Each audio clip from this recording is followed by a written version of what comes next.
A'udzu billahi minasyaitonir rajim. Bismillahirrahmanirrahim. Alhamdulillahi rabbil alamin. Allahumma sholli ala Muhammad wa ala ali Muhammad. Renungan di akhir malam edisi Rajab 1444 Hijriah. Apakah yakin kita besok masih hidup? Sahabat solehku, yang paling dekat dengan kehidupan kita bukanlah istri atau suami kita, bukan juga anak-anak kita atau keluarga dekat kita, apalagi teman-teman kita. Tapi yang paling dekat dengan kehidupan kita adalah kematian. Kita pergi keluar kota, ada yang meninggal ketika di luar kota. Ketika kita di kamar mandi, tidak sedikit yang meninggal di kamar mandi. Begitu juga ketika kita sedang sholat, bahkan sedang bermaksiat pun malaikat maut senantiasa melaksanakan tugasnya dan tidak pernah lalai. Ketika usia bertambah, tahun berganti, sejatinya umur kita berkurang. Bukan panjang umur, kan usia terus menerus, waktu mendekati waktu pada kepastian Allah. Yang Allah sudah tulis 50.000 tahun sebelum langit dan bumi diciptakan, tentang ajalnya, tentang rezekinya, tentang nasibnya. Rasulullah SAW bersabda, Allah telah mencatat takdir setiap makhluk 50.000 tahun sebelum penciptaan langit dan bumi. Hadis riwayat Muslim dari Abdullah bin Amr bin Al-As. Hasan Al-Basri mengatakan, wahai manusia, sesungguhnya kalian hanyalah kumpulan hari. Tatkala satu hari itu hilang, maka akan hilang pula sebagian dirimu. Sang waktu tidak akan pernah kembali, dan kehidupan sesungguhnya adalah kehidupan hari ini yang sedang kita jalani. Kemarin berlalu sudah, dan besok hanya mimpi yang belum tentu kita masih di sana. Hari ini adalah hari yang menentukan akan kemana kita setelah kematian, sebab besok bisa saja sudah terlambat. Ketika Umar bin Khattab menjadi imam sholat, beliau berkata, sholatlah kalian seolah-olah sholat itu adalah sholat terakhir kita. Ibnu Qayyim rahimahullah mengatakan, waktu manusia adalah umurnya yang sebenarnya. Waktu tersebut adalah waktu yang dimanfaatkan untuk mendapatkan kehidupan yang abadi, penuh kenikmatan dan terbebas dari kesempitan dan azab yang pedih. Ketahuilah bahwa berlalunya waktu lebih cepat dari berjalannya awan atau mendung.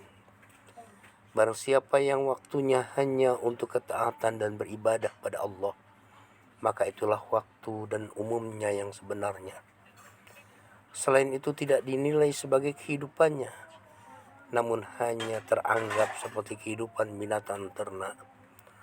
Panjang umur dan baik amalnya merupakan orang terbaik, karena orang yang banyak kebaikannya.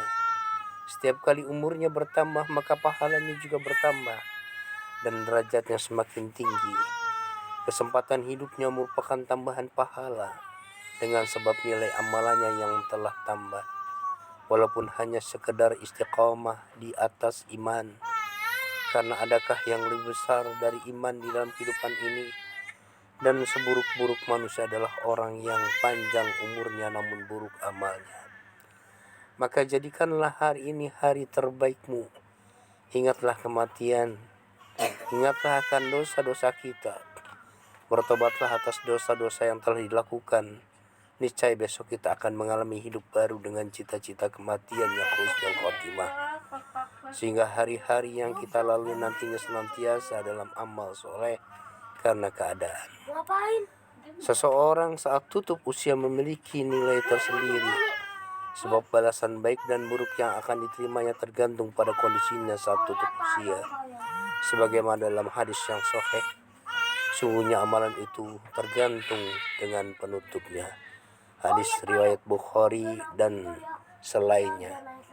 Oleh sebab itulah, seorang hamba Allah yang saleh sangat merisaukannya mereka melakukan amal soleh tanpa putus, merendahkan diri kepada Allah agar Allah memberikan kekuatan untuk tetap istiqomah sampai meninggal, dengan berusaha merealisasikan wasiat Allah Azza wa Jalla. Wahai orang-orang yang beriman, bertakwalah kepada Allah dengan sebenar-benar takwa, dan janganlah kalian mati melainkan dalam keadaan muslim atau berserah diri. Quran Surat Al-Imran ayat 102. Semoga kematian yang menghampiri kita adalah kematian yang terbaik, husnul khatimah, sesuai dengan kebiasaan baik di kehidupan kita. Semoga kesolehan yang dibangun selama tahun 1443 Hijriah tahun lalu terus bisa dipertahankan, bahkan terus ditingkatkan di 1444 Hijriah tahun ini. Sesungguhnya Allah, hanya pada sisinya sajalah pengetahuan tentang hari kiamat, dan dialah yang menurunkan hujan dan mengetahui apa yang ada dalam rahim, dan tiada seorang pun yang dapat mengetahui dengan pasti apa yang akan diusahakannya besok, dan tiada seorang pun yang dapat mengetahui di mana dia akan mati. Sungguhnya Allah Maha mengetahui lagi Maha mengenal. Quran Surat Luqman ayat ke-34. Salam bahagia, tetap semangat dan istiqomah.